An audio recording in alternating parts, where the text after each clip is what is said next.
A wise ruler? An ambitious mother? Or an African queen? Who is Cleopatra? People have pretty much the same opinion about Cleopatra. She was a beautiful woman and very ambitious. From Caesar to Egypt, from her life story to her death, here's what you need to know about Cleopatra. She was not just a sexy woman, she was a mighty queen. She was the incomparable princess of Egypt. Born in 69 BCE, Cleopatra was the third child of the 12th Ptolemy, known as Autolycus or the flute player. Egypt was still rich then. However, the old empire was slowly dying out. The natives, dissatisfied with their Macedonian owners, were extremely restless. She was the king's favorite daughter. The flautist was constantly traveling to Rome for help to claim his throne. He took Cleopatra with him on one of these trips when she was only 12 years old. So Cleopatra saw that Roman moneylenders asked her father for 10,000 gold coins to make things work. She was an intellectual queen who spoke 7 languages. It is estimated that Cleopatra received a good education. According to historians of the time, Cleopatra could read and write Hebrew, Arabic, Persian, Armenian, Abyssinian, and Somali, in addition to her own language. She was also the only queen who could read and write Egyptian. She was very interested in beauty. Even though she is usually highlighted for her beauty, she actually fascinated many people with her intelligence. She also had many books on medicine, cosmetics, and amulets, and in these books she wrote treatments for problems such as dandruff and hair loss.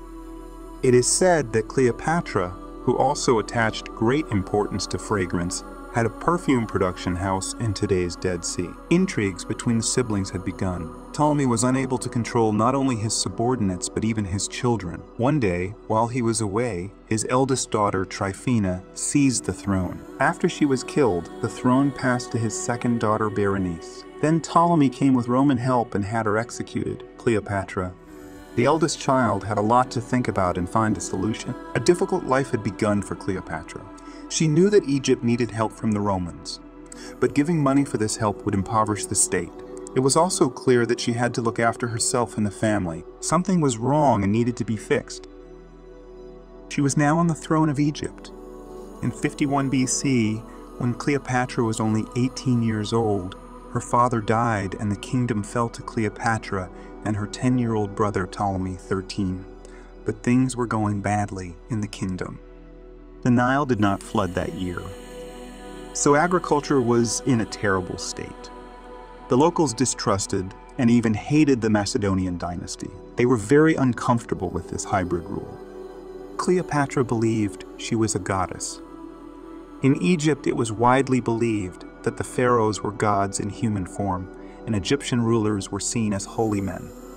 Since Cleopatra was originally Greek, she thought that she represented both Aphrodite, the goddess of beauty, and was the reincarnation of Isis, the goddess of fertility, and sometimes dressed like them.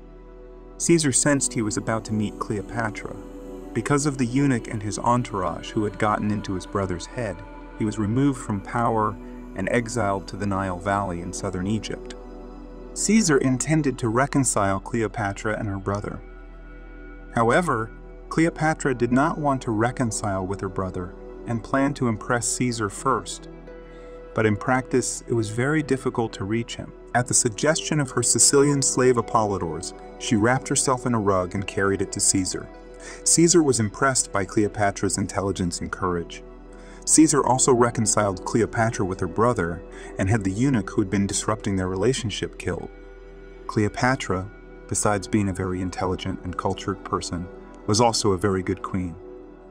She spent 50% of her wealth on herself and the other half on her people. She was the last Greek ruler of the Egyptian people who almost minimized bribery, made a tax revolution, fixed the bureaucracy, and raised the welfare level of the people. This was Cleopatra.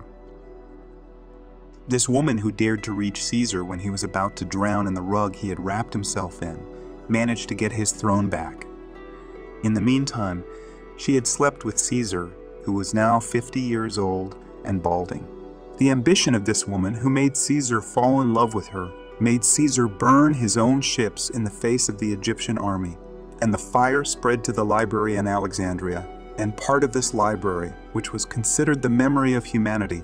After the fire, Cleopatra's brother was found drowned in the Nile. After that, Cleopatra sat on the throne alone and took over the whole of Egypt. Meanwhile, she had a child with Caesar, and she took little Caesar in and went to Rome. Her biggest dream was to unite the two empires and own the whole world, which was also the dream of Alexander the Great. When Caesar died in 44 BC, he had to postpone this dream. When Caesar died, the Roman Empire was divided between Octavian and Marcus Antony. Marcus now ruled the East, and his first act was to visit Egypt. Antony fell madly in love with Cleopatra. Cleopatra also had 2 daughters with Antony. They lived in Tarsus for a while, and during these years they declared war against Octavian. In the battle at Actium, Cleopatra and Marcus had to flee. Even in death, she was a brave Egyptian princess. There are many rumors about Cleopatra's death, but one of the most famous legends was that she committed suicide by stinging herself with a snake. But it is thought that Cleopatra, who was too clever to travel with a snake all the time, carried her own poison with her to commit suicide. And Cleopatra was 39 years old when she died. If you want to support me, don't forget to subscribe to my channel and turn on notifications.